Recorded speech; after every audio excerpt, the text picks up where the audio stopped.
धन्यवाद अध्यक्ष महोदय. आज या ऐतिहासिक निर्णयावर बोलण्यासाठी मी उभा आहे आणि हा प्रवास खरं तर सोपा नव्हता. हा प्रवास काल परवाचा नाही, हा अनेक वर्षांचा प्रवास आहे आणि यावर बोलताना मुद्दाम आज डोक्यावर फुले पगडी घालून आलेलो आहे.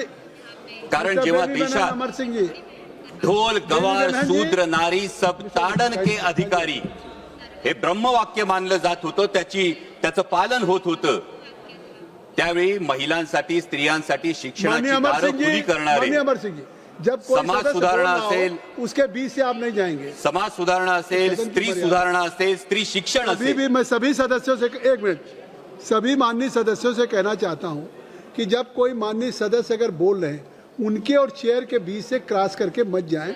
ये माननीय उस सदस्य की और चेयर सभी सदस्य.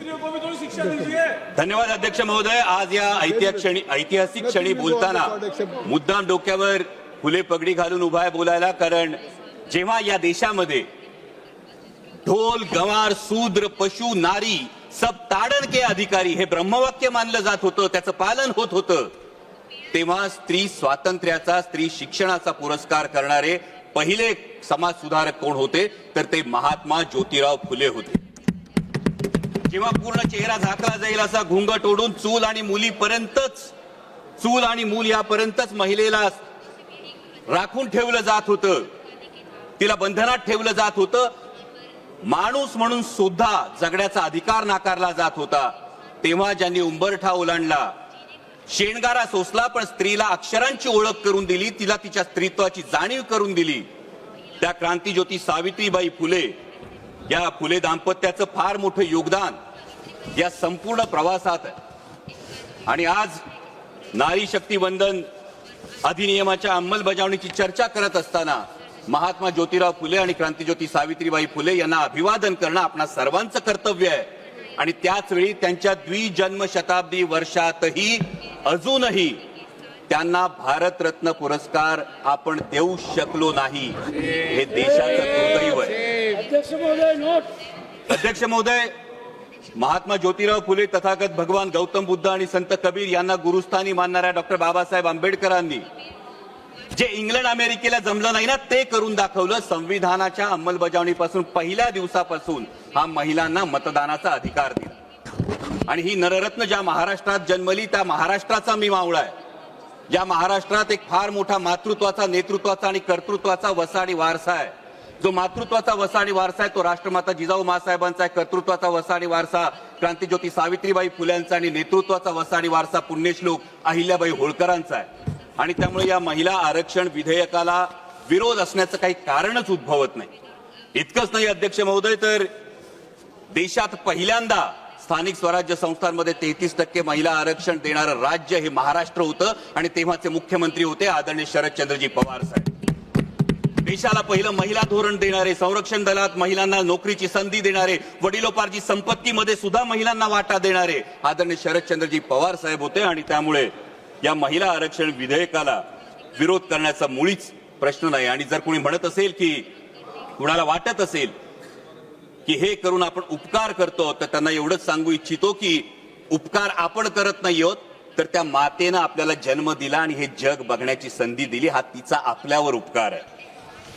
पण अध्यक्ष महोदय, एक अंतर्मुख होऊन मात्र विचार करावा लागतो की एकीकडे आपण नारी शक्ती वंदन विधेयकाच्या अंमलबजावणीची चर्चा करतो आणि त्याच वेळी आपल्याच देशामध्ये बेटी बचाव बेटी पढाव हे अभियान राबवावं लागतं. त्याच वेळी आपल्या देशामध्ये महिलांवर होणाऱ्या अत्याचारांची संख्या दिवसेंदिवस वाढत जाते. लाखो महिला या बेपत्ता होण्याच्या तक्रारी नोंदल्या जातात, त्याच्यावर कुठलीही ऍक्शन घेतली जात नाही.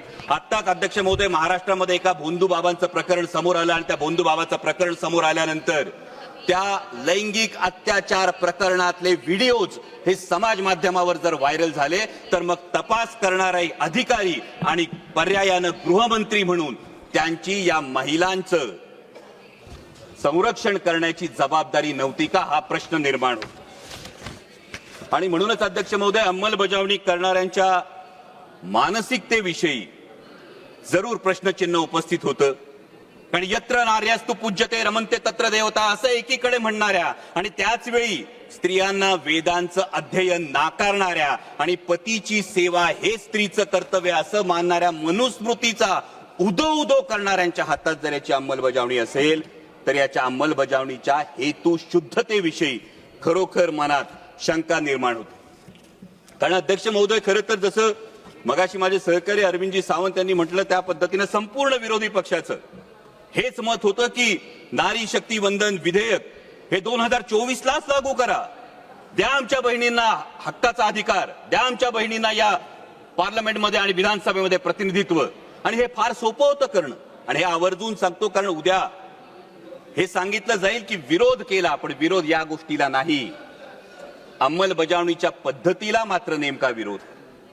कारण अध्यक्ष महोदय, नारी शक्ती वंदन विधेयक जे आपण 2023 मध्ये पारित केलं त्याच वेळी त्यामध्ये फक्त सेन्सस, पॉप्युलेशन सेन्ससचा जर एक मुद्दा बाजूला गेला असता, डिलिमिटेशनचा मुद्दा बाजूला गेला असता, तर 2024 मध्येच हे विधेयक लागू करता आलं असतं आणि आता ही चर्चा करण्याची आवश्यकता भासली नसती. उलट 33% महिला भगिनी या संसदेचा भाग असल्या असत्या.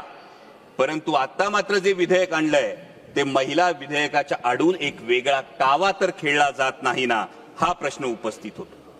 कारण एकीकडे डिलिमिटेशन नंतर 815 सदस्य होणारे हे सदस्य होत असताना उत्तरेकडच्या राज्यांना 40% प्रतिनिधित्व आणि दक्षिणेकडच्या राज्यांना जेमतेम 20% प्रतिनिधित्व मिळालं.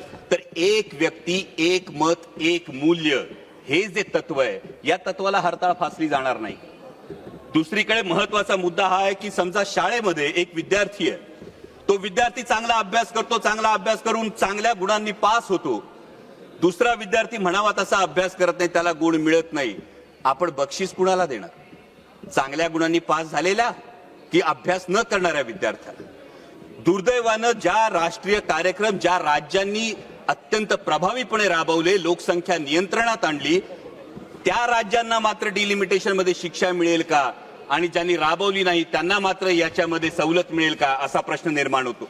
दुसरा महत्वाचा मुद्दा येतो तो प्रादेशिक असमतोलाचा. दोन महत्वाचे मुद्दे आहेत सर. प्रादेशिक असमतोलाचा मुद्दा आज आपण बघतो संपूर्ण देशामध्ये शहरी भागामध्ये लोकसंख्या फार मोठ्या प्रमाणावर वाढली आहे आणि डिलिमिटेशनचा निकष हा फक्त लोकसंख्या असेल तर शहरी भागातलं प्रतिनिधित्व फार मोठ्या प्रमाणावर वाढेल आणि त्याच वेळी ग्रामीण भागाचे मुद्दे, ग्रामीण भागाचे प्रश्न मांडण्यासाठी, माझ्या शेतकऱ्यांचे, माझ्या कष्टकऱ्यांचे प्रश्न मांडण्यासाठी पुरेसं प्रतिनिधित्व मिळेल का, हा पुढचा फार महत्वाचा मुद्दा येतो. त्यानंतर जेव्हा 815 सदस्य होतील अध्यक्ष महोदय, तेव्हा या 815 सदस्यांना आज या सभागृहामध्ये अनेक सदस्य असे आहेत की ज्यांना हा प्रश्न आहे की माझा प्रश्न काळात कधी लागणार. त्यांना अनेकदा हा प्रश्न पडतो की 0 आवर मध्ये मी जी 2 मध्ये सर 0 आवर मध्ये मी मुद्दा मांडतो त्याचा मला ट्रेजरी बेंच कडून लिखित उत्तर येत नाही. मला जो खासदार निधी मिळतो तो केवळ 5 कोटी रुपयांचा मिळतो. 24 लाख लोकसंख्या असते, म्हणजे रुमाल दिला आणि कोट शिवायला सांगितलं अशी परिस्थिती आहे. माननीय स्पीकर, त्यामुळे या डिलिमिटेशनच्या विषयी जवाब देने के लिए कहा सर, कंक्लूड कर रहा हूं सर. त्यामुळे या डिलिमिटेशन विषयी पारदर्शकता आणि सुस्पष्टता असणं हे अत्यंत आवश्यक आहे, जेणेकरून कुणावरही अन्याय होणार नाही.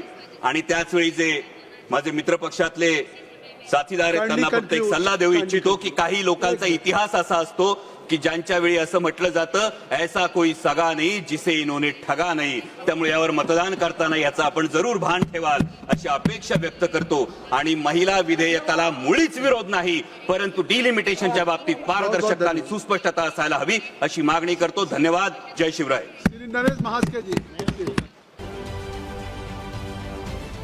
महाराष्ट्रातील सर्व बातम्यांचे विश्वासार्ह व्यासपीठ. सकाळच्या सर्व सोशल मीडिया प्लॅटफॉर्मला लाईक, फॉलो आणि सबस्क्राईब करा. तसंच सर्व नोटिफिकेशनसाठी बेल आयकॉन प्रेस करायला विसरू नका.